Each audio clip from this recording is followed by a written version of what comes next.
మాట్లాడండి sir. అక్కలేదు sir, మీరు మాట్లాడుకోవచ్చు సార్, ఇబ్బంది లేదు సార్. మీరు మాట్లాడుకోవచ్చు సార్, మీరు 100 సార్లు చెప్పుకోవచ్చు సార్, మాకు ఇబ్బంది లేదు. రామాయణం గురించి, భాగవతం గురించి, మొగ్గుళ్ళు గురించి చెప్పేదేనా సార్? మీరు చెప్పింది మేము విన్నాం కాబట్టి ఇప్పుడు మేము చెప్పిందండి. మీరు చెప్పండి, ఆడింగతనం గురించి, మొక్కులు చెల్లించుకున్న ఆడింగతనాల గురించి అవన్నీ మీకు అనవసరం. అవన్నీ మీకు అనవసరం. మీ దాంట్లో మీరు ఏమైనా చేసుకోండి, ఇబ్బంది లేదు. మా దాని గురించి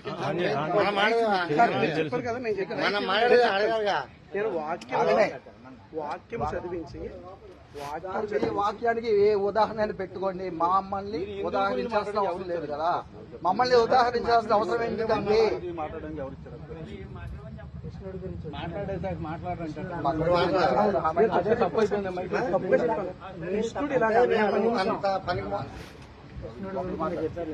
చెప్పానండి.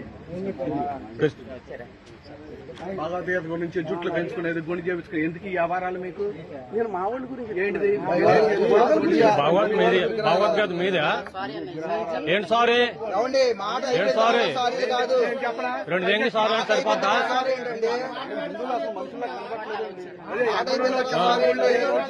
మీకెందుకు అంత బలుపు? మీది మీరు ఏడవచ్చుగా, మీది మీరు ఏడవచ్చు కదా. సబ్జెక్ట్ మీరు 3 రోజులు పెట్టుకున్నారు, ఎవరు మిమ్మల్ని ఏం చేయలేదుగా. మా సబ్జెక్ట్ వచ్చింది కాబట్టి మైక్ ఆన్ చేయాలి కూడా అంటారు. ఉండాలి, మేము కలిసిమెలిసి ఉన్నాం. వాళ్ళు మా గురించి ఎప్పుడు మాట్లాడాలా, మేము వాళ్ళ గురించి ఎప్పుడు నడుస్తుంది. ఎందుకు వాళ్ళ మా సబ్జెక్ట్ ఎందుకు తెచ్చారు?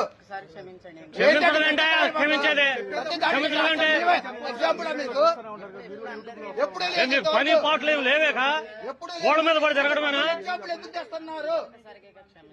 క్షమించేదేంటి? అసలు ఎందుకు అనాల్సిన అవసరం ఏంటి? వేరే టాపిక్ అసలు ఎందుకు చెప్పావు? దానికి నీకేం అవసరం? ఏం అవసరం అని మరి చెప్తున్నాను.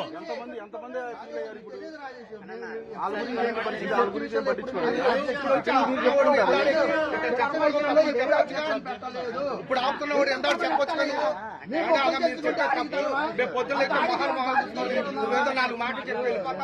ఇప్పుడు చెప్పు, వాళ్ళందరూ కూర్చున్నారు. దేవుడి గురించి చెప్పండి, వింటారా వాళ్ళు?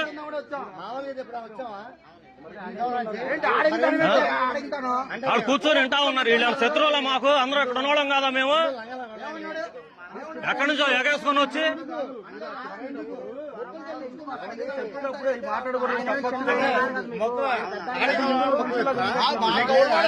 ఏం చెయ్యాలి? 2 పీకితే మగోడా? 2 పీకితే మగోడా?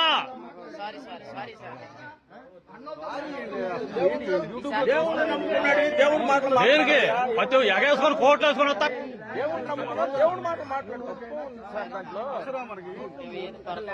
పొరపాటు ఎందుకు అయింది? అదే బలుపు, అది అంత ప్లాండ్.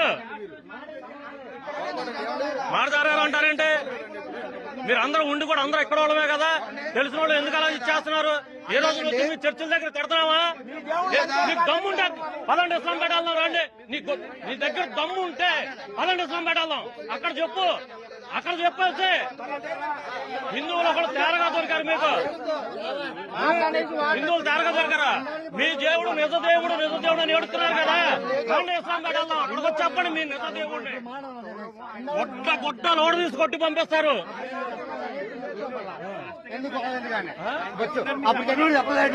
చెప్పేది కోస, ఆడు చెప్పేది నువ్వు చెప్పేది. అయితే ఎవడు పెడతాడు? ఎవడు పెడతాడు? ఎవడు పెడతాడా? ఎవడు పెడతాడు? ఏంటి ఆడు చెప్పేది, వీడు చెప్పేది? మీరు ఇగో పట్టుకున్నావు కదా. ఆగా, నేను అడిగిన చెప్పు. పట్టుకున్నావు కదా, నీకు నిజమైన భగవద్ దేవుడు ఉన్నాడు కదా. రా ఇస్లాం పేట వెళ్దావురా, ఇస్లాం పేట వెళ్దావురా, మసీద్ దగ్గరికి వెళ్తా. అక్కడ లేవు మీకు. ఇక్కడికి వచ్చి హిందువులు తయారుగా ఉన్నారు. ఏమో వచ్చి మాత్రం తోసేయాలి. మాట్లాడుకోవా? మీరు దమ్ముంటే రండి అక్కడికి. అక్కడ రండి, మేమే వచ్చి మీకు లొంగిపోయి అయ్యా ప్రభుత్వ దేవుడు అని చెప్పు, ఒప్పుకుంటాం. గొడ్డలు ఓడదిస్తాంటారు వాళ్ళు. అక్కడికి వెళ్తే ఒక మసీద్ ముందు చెప్పు, ఒక ఇస్లాంపేట ముందు చెప్పు, 4 సాహిబ్ ముందు చెప్పు. ఆ దమ్ము లేదు. అక్కడ కాదు కొజ్జాలు. మేము మాత్రం గడ్డాలు పెంచుకుంటే కొజ్జాలు. మరి అక్కడికి వెళ్ళి చెప్పలేని వాళ్ళు కొజ్జాలు కాదు, లుచ్చాలు కాదు. ఆ? మేము గడ్డాలు పెంచుకొని మాలలు వేస్తే మేము వచ్చేవాళ్ళం. మరి ఏం చెప్పాడు ఇందాడ? గడ్డాలు వేసుకొని నున్నగా గీసుకొని పైనుంచి వచ్చి కాదు. ఒక్కసారి అటు రావటం మానేసి దశం భావాలు తేకపోతే మీకు ఆ కోటు కాదు కదా, చిరిగిపోయి చొక్కా కూడా దిక్కులేదు. ఏంటే ఎవరికి తెలియదు ఇవన్నీ? లింగులు సంకలో తిరిగి చొక్కాలు వేసుకొచ్చి వాళ్ళు కార్లు వేసుకొని తిరుగుతా ఉన్నారు. బిల్డింగ్లు ఎవరి డబ్బులు? కష్టజీవి డబ్బులు కాదు, వాళ్ళు మోసాలు చేసి తీసుకుంటాం డబ్బులు అవి.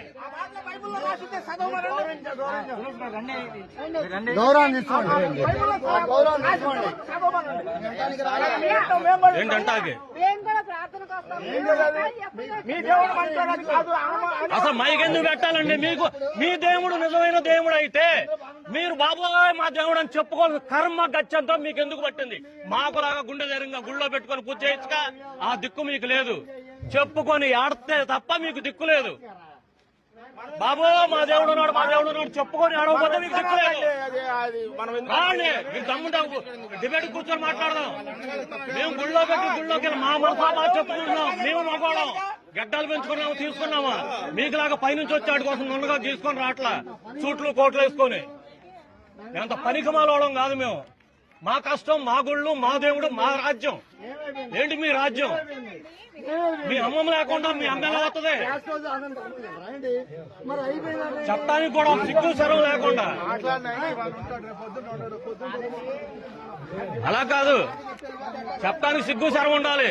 అమ్మమ్మ లేకుండా అమ్మ ఎలా వచ్చింది?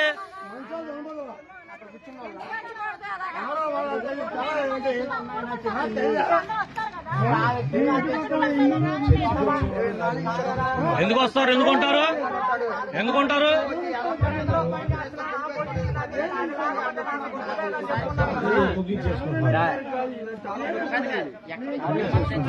ఇంకా ఉపేక్షించేది లేదు. ఇప్పుడు జరిగిందిగా.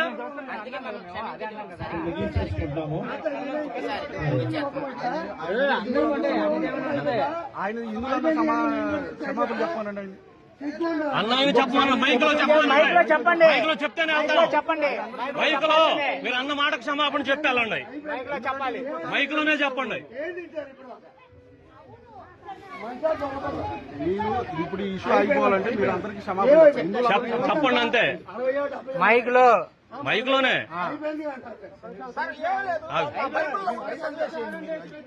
మీరు మాట్లాడిన మాటలు బైబిల్లో ఉంటే చదవండి. అసలు బైబుల్ మొత్తం చదవమని వాళ్ళు ఆడవాళ్ళు ఇక్కడ కూర్చుకోండి లేచి వెళ్ళిపోతారు. తల్లి పిల్లలు కూర్చొని మాట్లాడమనండి.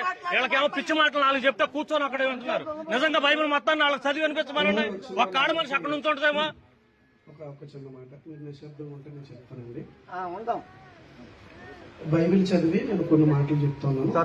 ఏం వద్దు సార్, ఏం వద్దు. ఇలాంటి సిచ్యువేషన్ మాత్రం మీరు అక్కడే రిపీట్ అవ్వకూడదు.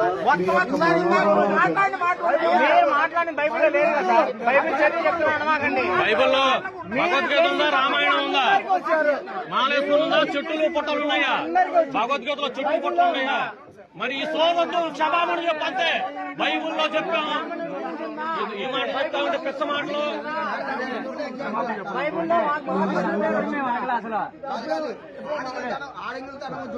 మొక్కలు తెచ్చుకొని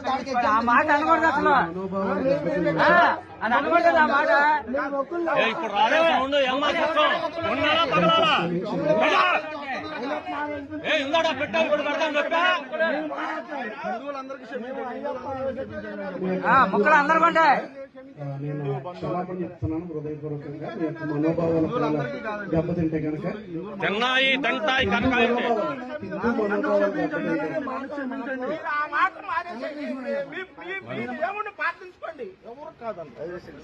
అయినా రోడ్ల మీదకి ఎందుకయ్యా? మీకు నిజం దేవుడు అంటే చర్చలో చేసుకునే దానికి చెప్పలా? ఆయన